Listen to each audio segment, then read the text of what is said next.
Okay, so here we have a soldier coming down from height, having peripheral cyanosis and breathlessness causes secondary polycythemia. ये मैं बताती हूँ। पोलीसाइकीमिया rubra वगैरह क्या है कि हमारे पास बॉडी में बोन मैरो खुद ही हाइपर सेलुलर हो जाती है और वो ज़्यादा आरबीसीज प्रोड्यूस करती है, जिसके रिजल्ट में एरिथ्रोपोइटिन कम हो जाती है। पोलीसाइकीमिया रूबरा वगैरह। सेकेंड होता है हमारे पास सेकेंडरी पॉलीसाइकीमिया, यानी कि कोई भी वजह हो जिससे हाइपोक्सिया हो, बॉडी को ऑक्सीजन मिल नहीं रही हो, चाहे वो हाई एल्टीट्यूड पे हो, वो पर्सन जो है वो स्मोक कर रहा हो या जो भी, कि बॉडी को ऑक्सीजन नहीं मिलता, हाइपोक्सिया हो जाता है, तो बॉडी सिग्नल देती है for the production of erythropoietin. Erythropoietin ज़्यादा प्रोड्यूस होता है, वो जाकर एरिथ्रोपोइसिस करवाता है, आरबीसीज की प्रोडक्शन को ज़्यादा करा देता है। दिस इज सेकेंडरी पोलीसाइकीमिया, ठीक है। इसमें हमेशा एरिथ्रोपोइटिन ज़्यादा होगा। रिलेटिव पोलीसाइकीमिया यानी कि इसका मतलब यह है कि आपके पास बॉडी में फ्लूइड कम हो गया, प्लाज्मा फ्लूइड कम हो गया, आरबीसीज उतने ही हैं, वो ज़्यादा लगने लग गए हैं। दिस इज़ रिलेटिव पोलीसाइकीमिया, यानी कि डिहाइड्रेशन हुई है या बर्न्स वगैरह में। इसमें क्या है कि आपके पास RBC red cells volume is normal, but ठीक है, but as a result of decrease plasma volume there is a relative polycythaemia, right. अब यहाँ पर देखें सोल्जर रिटर्निंग फ्रॉम ग्लेशियर और उसको स्प्लीनोमेगैली और साइनोसिस डेवलप हो गया, उसका पैक्ड सेल वॉल्यूम 60% है, तो मोस्ट लाइकली सेकेंडरी पोलीसाइकीमिया। वही वो हाइट से आया है, 6 मंथ्स हाइट पे रहकर नीचे, अब उसकी bluish discolouration of the finger tips है और हेडेक है। तो मतलब ये है कि उसका ब्लड बहुत ज़्यादा थिक हो चुका है, आरबीसी ज़्यादा हो चुकी हैं, और अब वो जब नीचे आ गया वो थिक ब्लड जो है वो सर्कुलेट नहीं कर पा रहा, तो वो ब्रेन को नहीं मिलेगा, तो हेडेक है, और फिंगर टिप्स में नहीं मिला तो उसकी ब्लूइश डिस्कलरेशन है। इसका बीपी भी हाई है क्योंकि पैक्ड सेल वॉल्यूम ज़्यादा हो चुका है, 150/90, ठीक है। पैक्ड सेल वॉल्यूम में 60%, moderately in last lean. This is due to secondary polycythaemia. एक फीमेल है, एज भी उसका 19 है, WBC 13,000 और प्लेटलेट्स विद इंक्रीज है, एरिथ्रोपोइटिन रेज्ड है। फेशियल प्लेथोरा डायग्नोसिस क्या, सेकेंडरी पोलीसाइकीमिया। सेकेंडरी पोलीसाइकीमिया में हमेशा एरिथ्रोपोइटिन रेज्ड होगा, ठीक है, always excess of erythropoietin. Polycythaemia vera मैंने बताया कि ये माइलोफाइब्रोसिस हो जाता है कि बोन मैरो ज़्यादा आरबीसीज प्रोड्यूस करने लगते हैं, hypercellular bone marrow is seen in polycythaemia rubra vera, ठीक है। सेल स्प्रेड, ठीक है, जो सेल स्पेयर्ड होते हैं पोलीसाइकीमिया रूबरा वगैरह में, उसमें पोलीसाइकीमिया रूबरा वगैरह में सारे के सारे सेल्स इंक्रीज होते हैं एक्सेप्ट लिम्फोसाइट्स, वो नहीं इंक्रीज होते, ठीक है। इन पेशेंट विद पोलीसाइकीमिया रूबरा वगैरह the blood vessels which of this is expected to be normal, तो वो लिम्फोसाइट्स नॉर्मल होंगे, बाकी सब कुछ इंक्रीज हो सकता है, ठीक है। Then we have a patient with splenomegaly और कंजेस्टेड उसका फेस है, उसको polycythaemia most likely increased red blood cells हैं। Scenario polycythaemia with facial congestion and splenomegaly there is increased RBCs. High altitude पे पोलीसाइकीमिया है तो ये हमारे पास ड्यू टू इंक्रीज आरबीसीज हैं, ठीक है। एक और सिनेरियो है पेशेंट में जिसमें ब्लड उसमें आरबीसीज, WBCs, प्लेटलेट काउंट सब कुछ इंक्रीज हो गया। बोन मैरो पे हाइपोप्लेजिया डायग्नोसिस के माइलो प्रोलिफरेटिव डिसऑर्डर है। Diffusing capacity of oxygen from alveoli जो है वो पोलीसाइकीमिया में, क्योंकि आरबीसीज मैक्सिमम है तो वो मैक्सिमम ऑक्सीजन को एल्वुलाई से निकालेंगे, तो इट्स मैक्सिमम कैपेसिटी पोलीसाइकीमिया में होती है। Erythropoietin is always raised in secondary polycythaemia, ठीक है, और पोलीसाइकीमिया रूबरा वगैरह में हमेशा कम होगा। Stimulus of erythropoietin secretion is hypoxia. Hypoxia हमेशा एरिथ्रोपोइटिन सिक्रीशन करवाता है, वो आगे से एरिथ्रोसाइट्स को ज़्यादा प्रोडक्शन कराएगा to increase its oxygen delivery, ठीक है। मेन जो है फंक्शन वो स्टिमुलेट करना है आरबीसी की प्रोडक्शन को, एरिथ्रोपोइटिन का, और normal oxygen levels and some pharmacological agents like theophylline जो कि चाय में होता है, ये डिक्रीज कर देता है हमारे पास एरिथ्रोपोइटिन के लेवल्स को, ठीक है। और renal adenoma and renal cell carcinoma they will also increase erythropoietin, because erythropoietin जो है वो जो किडनी के अंदर प्रोड्यूस होता है by interstitial cells of the kidney, तो अगर हमारे पास उसका एडिनोमा या कार्सिनोमा है तो एरिथ्रोपोइटिन ज़्यादा प्रोड्यूस होगा, ठीक है। ये मैंने आपको बताया कि एंड स्टेज रीनल डिजीज़ है तो anaemia would be due to decrease erythropoietin, ठीक है। तो एनीमिया क्यों है? डिक्रीज एरिथ्रोपोइटिन की वजह से। Erythropoietin is formed by peritubular interstitial cells of the kidney. Erythropoietin को कौन बनाता है? Peritubular interstitial cells of the kidney, ठीक है। रीनल ट्यूबुलर इंटरस्टिशियल हाइपोक्सिस से एरिथ्रोपोइटिन एंड एरिथ्रोपोइसिस करवाता है जो थियोफाइलिन इनहिबिट करता है एरिथ्रोपोइटिन की प्रोडक्शन को। In case of end stage renal disease there is severe anaemia because of reduced erythropoietin production.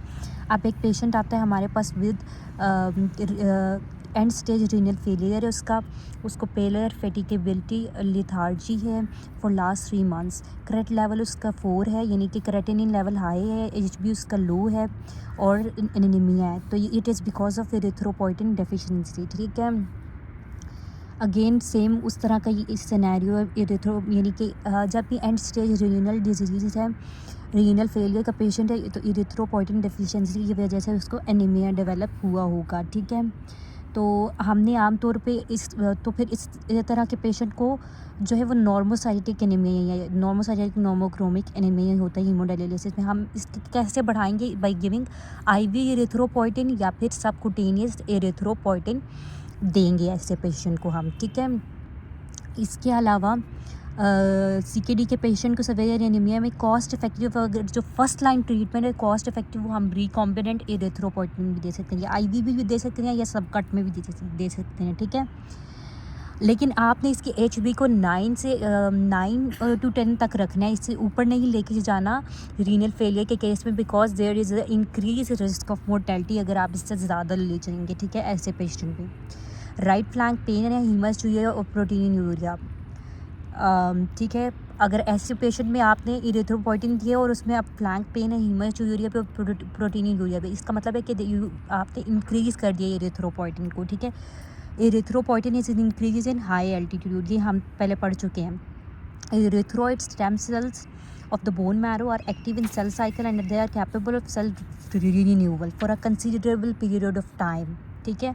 Under the influence of erythropoietin यानी कि अगर एरिथ्रोपोइटिन मिले तो एरिथ्रोइड स्टेम सेल्स अपने आप को थोड़ा सा रीन्यू कर सकते हैं। ठीक है।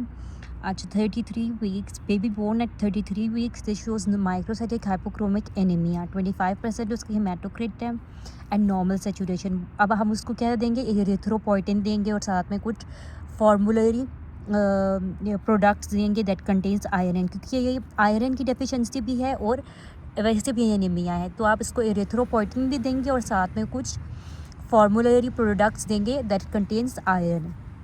यहाँ पर आगे देख लें वो ये है कि हमारे पास अगर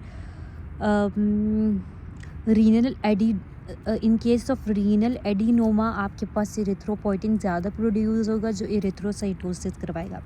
अ पेशेंट विद कंजेनिटल एरिथ्रोपोइटिक पोरफायरिया, तो उसमें क्या होगा? हमारे पास यूरोपोरफायरिन 1 जो है वो रेज्ड होगा और यूरोपोरफायरिनोजन 3 जो है वो डिक्रीज्ड होगा। ठीक है। क्यों? Which of the following is deficient in congenital erythropoietin porphyria में raised uroporphyrin 1 and decrease uroporphyrinogen 3 and decrease होता है हमारे पास यूरोपोरफायरिनोजन 3 सिंथेज। ठीक है। इट इज़ ऑल्सो आस्क्ड कि congenital erythropoietic porphyria main diagnostic feature is urine stool and RBCs में यूरोपोरफायरिनोजन 1 ज़्यादा होगा और यूरोपोरफायरिनोजन 3 जो है वो यूरोपोरफायरिनोजन 3 डेफिशिएंट होगा बिकॉज ऑफ यूरोपोरफायरिनोजन 3 सिंथेज की डेफिशिएंसी होगी। ठीक है। ठीक है। Then we have hypoxia erythropoietin की प्रोडक्शन करवाएगा और एरिथ्रोपोइटिन जो है वो एरिथ्रोपोइसिस करवाता है। Then we have another MCQ। अच्छा ये एक सिनेरियो कि एक 65 ईयर ओल्ड लेडी आती है विद आर्थराइटिस, अब प्रेजेंट करती है विद वीकनेस एंड ब्रूज और उसमें पैनसाइटोपेनिया है, RBCs WBCs प्लेटलेट सब कुछ कम है, पैनसाइटोपेनिया है और रेटिकुलोसाइट काउंट जो है उसका वो 0.1% है और जो है उसमें बोन मैरो जो है उसका हाइपोसेलुलर है। ठीक है। With normal cell morphology. तो डायग्नोसिस क्या है ये? जब भी आपके पास पैनसाइटोपेनिया है और बोन मैरो जो है वो हाइपोसेलुलर है, रेटिकुलोसाइट काउंट भी कम है, तो ये एप्लास्टिक एनीमिया है। ठीक है। एप्लास्टिक एनीमिया क्यों होता है? फेलियर और destruction of myeloid stem cells होते हैं। There is no splenomegaly, lymphadenopathy, no bone tenderness, and their presence should lead to questioning of diagnosis. ठीक है, इसमें क्या होता है, नॉर्मल सेल मॉर्फोलॉजी होती है बट हाइपोसेलुलर बोन मैरो होती है, रेटिकुलोसाइट काउंट कम होता है, इरिथ्रोपोइटिन ज़्यादा है बिकॉज पैनसाइटोपिनिया है, सारे सेल लाइन्स कम है. ठीक है. अच्छा, माइलो प्रोलिफरेटिव डिसऑर्डर्स क्या है, इसमें हमारे पास जो सेल्स हैं वो मेच्योर होते हैं normally but they have abnormally high amount of proliferation, यानी कि नॉर्मल सेल्स ही बहुत ज़्यादा प्रोलिफरेट कर रहे होते हैं, तो ये माइलो प्रोलिफरेटिव डिसऑर्डर्स होते हैं. आमतौर पे ये high number of cells in the blood होता है. ठीक है, ये क्यों होता है, क्योंकि हाइपर सेलुलर हो जाता है हमारे पास बोन मैरो. ठीक है, लाइक पॉलीसाइकिमिया रूबरा वगैरह में भी यही था कि हाइपर सेलुलर बोन मैरो हो जाता है. नॉर्मल सेल्स ही बोन मैरो अगर ज़्यादा प्रोड्यूस करती है तो वो माइलो प्रोलिफरेटिव डिसऑर्डर होता है. अब बोन जब बहुत ज़्यादा प्रोड्यूस करेगी तो हमारे पास जो बोन है वो पूरी जो है इस तरह से फाइब्रोज्ड हो जाएगी, फाइब्रोसिस हो जाएगी बोन की, इस तरह से माइलो फाइब्रोसिस होगी. इसके अंदर से जब हम उसका टैप करेंगे तो वो ड्राई टैप आएगा और जो सेल निकलेगा वो थोड़ा सा ऐसे टेढ़ा हो जाएगा, तो टीयर ड्रॉप शेप सेल होगा. Then we have MDS. MDS is myelodysplastic syndrome. इसका मतलब है कि बोन मैरो जो है वो हमारे पास डिस्प्लास्टिक सेल्स बनाती है, यानी कि एबनॉर्मल शेप्ड सेल्स बनाती है, डिस्प्लास्टिक सेल्स, और इनमें ज़्यादा चांस है कैंसर का भी. ठीक है, dysplastic cells are often odd and non functional and they will die. There is lower number और it results in lower number of cells in the blood. Dysplastic हैं एंड ऑफन हाइपर सेलुलर हो सकते हैं. इसमें जो sales होंगे वो पेल्गर Huet sales होंगे. ठीक है, तो एक पेशेंट है, उसमें ये MCQ देख लेते हैं. अब patient with history of hepatitis, अब उसमें हाइपोसेलुलर है, बोन मैरो हाइपोसेलुलर और फैटी चेंज है. तो ये क्या है, उसमें एप्लास्टिक एनीमिया. हाइपोसेलुलर हो जाए जब भी बोन मैरो, और फैटी चेंज जब भी आएगा तो वो क्या होगा, एप्लास्टिक एनीमिया. एप्लास्टिक एनीमिया में फैटी बोन मैरो होता है. वीकनेस एंड ब्रूजेज, आर्थराइटिस, ये वो ऊपर वाला ही सिनेरियो ऐसा आ रहा है. ठीक है, तो हमारे पास जो एप्लास्टिक एनीमिया का इन्वेस्टिगेशन ऑफ चॉइस है वो क्या है, बोन मैरो बायोप्सी कर लें. ठीक है, bone marrow biopsy, bone marrow aspirated and trephine biopsy. ठीक है, पेशेंट में पैनसाइटोपिनिया होगा, इन्वेस्टिगेशन ऑफ चॉइस क्या है, बोन मैरो बायोप्सी. माइलोफाइब्रोसिस में होता है टीयर ड्रॉप सेल्स, और इसमें माइलो डिस्प्लास्टिक सिंड्रोम में पेल्गर ह्यूड सेल्स होते हैं. ठीक है, सो माइलोफाइब्रोसिस में tear drop cells, Pelger Huet cells and myelodysplastic syndrome, और ये इसमें माइलो डिस्प्लास्टिक सिंड्रोम में ही प्री कैंसरस सेल्स होते हैं. एक लास्ट चीज़ देख लें, एक फ़ीमेल है जो एनाल्जेसिक्स ले रही है. अब वो प्रेजेंट किया विद ब्लीडिंग गम्स और एपिस्टेक्सिस के साथ, फीवर भी है, उसे माइल्ड जॉन्डिस और हेपेटोस्प्लेनोमेगाली. एच बी उसका कम है, वाइट ब्लड सेल्स नॉर्मल है, लेकिन उसमें न्यूट्रोपिनिया है और थ्रोम्बोसाइटोपिनिया भी है. सब कुछ कम है, ये मोस्ट लाइकली क्योंकि वो एनाल्जेसिक्स ले रही है, और पेरिफेरल फिल्म पे उसके इमेच्योर सेल्स हैं, तो ये इसलिए हमने एनाल्जेसिक्स लेने की वजह से हमें कह रही है ये ड्रग इंड्यूस्ड एनीमिया है. ठीक है, फिर वही एक ओल्ड पर्सन है विद फीवर, वीकनेस, लेथार्जी.